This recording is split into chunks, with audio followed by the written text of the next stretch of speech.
Hi, Lindenwoods. Now it's time for more Echo Mountain. We're going to pick up with chapter 50.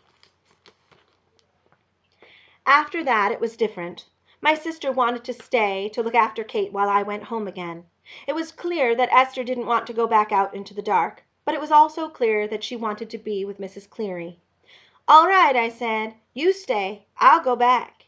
Though I felt sad, even a little annoyed, to be leaving Kate in Esther's hands, and to see that they were content to stay there together without me. First Larkin, which I had found easy to understand, and now Esther, which I had found unfair.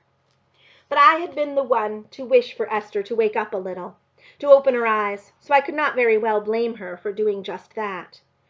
Mother will be in a state wondering what's become of us, I said, as matter of fact as I could be. So I'll go home now and then to Larkin in the morning, and we'll fetch you some more honey in the case that leg festers again.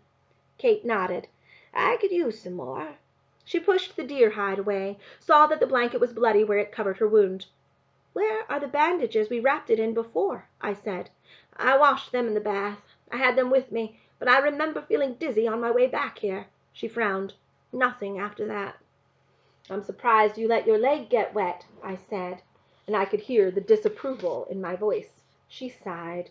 I didn't mean to. I was clumsy, and all for something that might have waited till you got back. She gave me a rueful smile. I'm used to doing things for myself. The bandages are somewhere on the ground near where we found her, I told Esther. Go find them, and if they're dirty, wash them out again. She stayed right where she was for a long moment of no, and then went out into the night. When she returned, I pointed at the fire and watched as she draped the wet bandages over the back of Kate's one hard chair and dragged it close to the flames. Kate looked from me to Esther and back again. What's wrong between you two? She said. You used to be like peas in a pod. I thought about everything I might say, then chose the simplest. We're different. Kate scoffed at that. So are ink and paper, but they get along very well indeed. She's mad at me, I said. Not mad, Esther said. She thinks I'm the reason our daddy got hurt. Kate scoffed again. You're a girl, and not a tree. She was in the way, Esther said. Kate shook her head. Blame comes from the Greek for curse. That's the root of it. A curse against the sacred, which is what sisters are, or should be, to each other. She glared at us both. Sacred. I looked at Esther. She looked at me. It's all right that you were in the way, Esther said. You're just a kid, which made me mad, but I held my tongue. I found Kate watching me carefully. Captain fetched the right person, she said, and just like that I wasn't mad any more.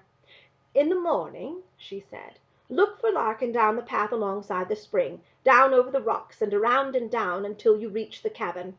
I will.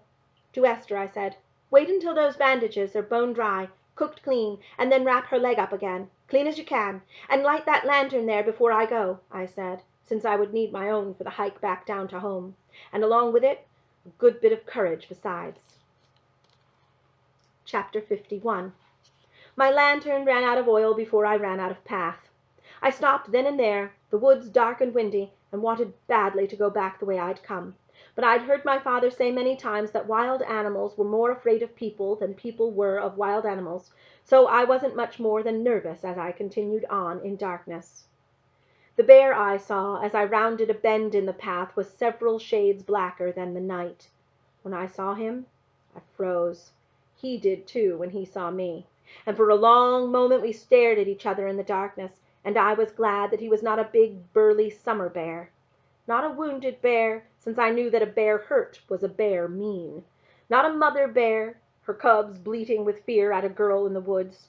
Just a thin spring bear, who was surely as scared of me as I was of him. My father had said so, and I had believed him.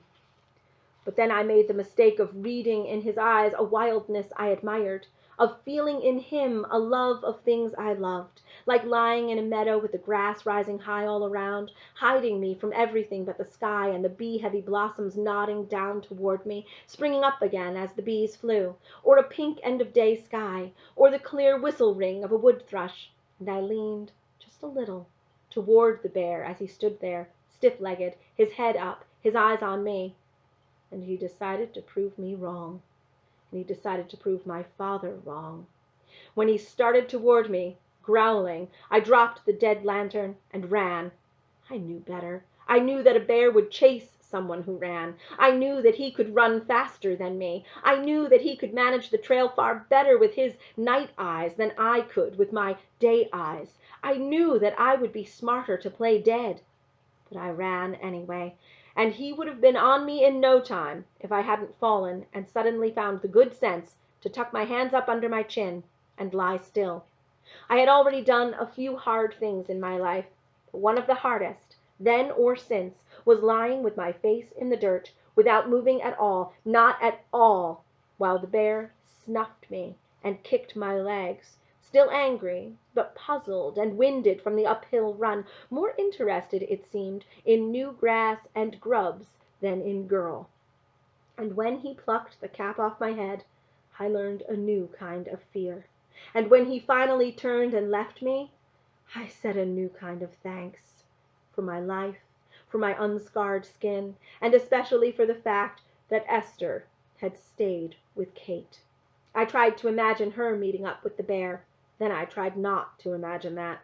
I lay there unmoving for some time, and then I got up slowly, in chapters, and quietly brushed myself off, retrieved my cap and my lantern, and went carefully down the path, stopping often, listening as hard as I could, hoping we wouldn't meet again, only a small part of me wishing that we would. When I walked through the door of our cabin, I found my mother waiting inside by the window, and for just a moment I thought maybe my father had woken up again. She took one look at my face and said, "What happened? Where's Esther?" I didn't know what to say first. "Is Daddy awake?" She shook her head. So I told her everything in order, ending with the plan to go find Larkin and get more honey for Kate's leg first thing in the morning. I left out the part about the bear.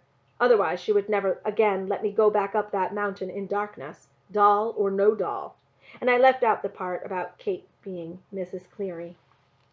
I would let Esther tell that part, though I'd missed the chance to make my mother smile. Ever since I'd imagined Esther being mauled by a bear, I had cared much less about other hurts, however real they might have been. "Esther stayed there, instead of you?" my mother said. "She didn't much like being in the woods, and she didn't want to come home in the dark," which was true. I didn't say that she had wanted to stay with Mrs. Cleary, that they were most likely chatting at this very moment, or maybe Esther was reading Kate a story from one of her many books. "She'll come home as soon as I go back." "After you fetch honey with Larkin? I don't like that at all, Ellie. You going near his mother. That woman's far too angry." My mother was in her nightgown, her hair down around her shoulders, but she still managed to look fierce. "You would go too if you saw that wound on Miss Kate's leg." She pursed her lips. "Not near Larkin's mother, and neither will you." I squinted at her thoughtfully. "Wait right here," I said. She gave me a puzzled look, but stayed put, while I went through the kitchen and along to the bedroom where my father and her mandolin were both sleeping. I picked it up and carried it to my mother. What I felt as I held it in my arm made me lonely. "Wait," I said again, when she began to speak. I held the mandolin up to the lantern light, and peered past the strings to the mark burned into the back of its belly, a label pasted below that. The mark said, "Kiwi." And I knew that Larkin's father had made this mandolin, and named it for his wife. I held it out to my mother. She gave me the lantern and took the mandolin in her arms as if it were a baby. "What?" she said. I held the lantern up. "Look inside." "I don't need to," she said. "I know what's inside. A maker's mark. Kiwi. It's a Kiwi mandolin. The best." "Which is her name?" "Whose name?" "Larkin's mother. That's her name. Kiwi." My mother peered into the mandolin, looked back at me, her eyes wide. I said, "His father was a luthier." The new word tasted heavy and good on my tongue. "He made mandolins. He made that one." "He was a luthier," she said softly. "He made my Kiwi." She seemed confused, and I thought I knew why. I said, "It's hard to imagine him naming his mandolins for someone so mean." She nodded. "It is. Larkin says she wasn't mean before his father died. Maybe she'll wake up soon and come back to what she used to be." My mother looked at me in the eye. "Or what she'll be next." Chapter 52. It was odd being in the cabin without Esther. I could breathe more easily, but the cabin also felt emptier. I fell asleep almost as soon as I lay down, the day catching up with me, and the day before that, and the one before that. As I slept, I dreamed a different version of the memory that had so often kept me awake. As always, I was with my father, clearing trees by the frozen garden. As always, Samuel came running after the rabbit, my father and Esther and my mother all busy with their work. But in this dream, I didn't see my little brother in time. In this dream, I rushed toward him too late, and then I tripped and fell as he ran, the tree sweeping through the air, spinning on its stump. This time, my father saw only me, sprawled in the dirt, and Samuel, this time, was the one felled by the tree. In my dream, I saw him dying. I saw his small body go still. I saw his head loose on its neck. I saw Esther's face, the panic in it, and I knew what she was feeling, that there had to be a way to stop everything and wind it back to before she had strayed too far into the trees in search of kindling, while Samuel went on his silly way, chasing a rabbit toward an end to everything, toward a stillness that would never warm, never wake, never change no matter how much we hoped and prayed it would. I woke before the dream had a chance to show me my mother's face, or my father's, or my own. I woke to tears and a terrible need to know that Samuel was all right. "What are you doing, Ellie?" he mumbled as I climbed into his bed and took him in my arms. He was warm and soft, nothing but warm and soft, which was everything. "Your feet are cold and your face is wet. I'm sleeping, Ellie." So I hushed him and told him it wasn't morning yet, to go back to sleep, which he did. It took me much longer to follow him, though I was as tired as I'd ever been. I woke the next morning to the sound of Samuel in the kitchen, asking why I was in his bed and what was wrong with my own bed, and where was Esther. "I don't know why Ellie is in your bed," my mother said. "We'll ask her when she wakes up, and Esther is up on the top of the mountain with Miss Kate, helping to look after her for a bit. Now sit down and eat your porridge." "Porridge? I'd rather eat a giant spider." "I traded Mrs. Lockhart a pair of slippers for some maple syrup to sweeten it up," my mother said. "But if you'd rather eat a spider, you can do that." It sounded like a good morning, better than most since my father's accident, and I wanted to lie still and listen to it unfold before anything else came along to drag me away. But then I remembered my father, who needed waking too, and Kate's leg, and Esther waiting. "I think I'll keep this bed for my own," I called out, eager to be roused by my small rumpled brother before I set out once again to make myself useful. "That's my bed," Samuel cried, racing in to wrestle me out onto the floor. He shoved his legs under the covers and pulled them up to his chin. "Then that's my maple syrup," I said, heading for the kitchen while he scrambled to beat me to the table. "What's for Maisie?" I said as I pulled on my boots. "I'm stewing up the last of the venison, but I saved some for her." I dragged my jacket on over my nightdress. "Will you come with me this time?" "To see Maisie?" She handed me an old, battered skillet that had lost its handle. "I added some gravy, but it's time for her to be hunting again. Put her out after she eats. The puppies will be fine without her for a while." I stared at her. "Is that your way of telling me I'll be fine on my own, too?" She stared back at me. "Oh, you meant go with you up mountain. It won't take long. It's not so far." She turned back to the stove. "No, Ellie, your father needs me here." "But you were ready to go last night when Captain came down with that doll." "I know. But your father could wake up again while we're gone, and I can't very well leave Samuel alone with him. Besides, she has family of her own." "She has one boy only, and you're one girl doing more for her than anyone, and now Esther too. And you want me to get involved as well?" "What about Larkin's mother?" She threw a log in the stove and latched the door. "What about her?" "She's Kiwi," I said. "Which is just a name, Ellie. She's not actually a mandolin." She began to pump water into the kettle. I've never seen a person with less music in her. Which I understood. Which was true. For now this was true. But I thought my mother was being hard-hearted, especially when, just the night before, she had seemed newly soft. "Since Daddy got hurt, you haven't played once, or sung, really, at all," I said carefully. My mother put the kettle on the stove too hard and stood with her back to me for a long moment. Then she said the same thing Samuel had said not so many days before. "You're 12, Ellie. What do you know about it?" I spent some time thinking about what she meant by it, while she stood warming her hands over the kettle. Then I said, "I know what it's like to try to change something sad and awful." She turned from the stove and looked at me. "I suppose you do," she said, too much weariness in her voice. "But I won't leave your father to go up that mountain with you." Which was all right, really. Going back to Kate's alone was something I could do, so I would do it. but I would miss the chance to unspool the thread that kept my mother bound to where she was. And then she said the thing that made me sorry for pushing so hard.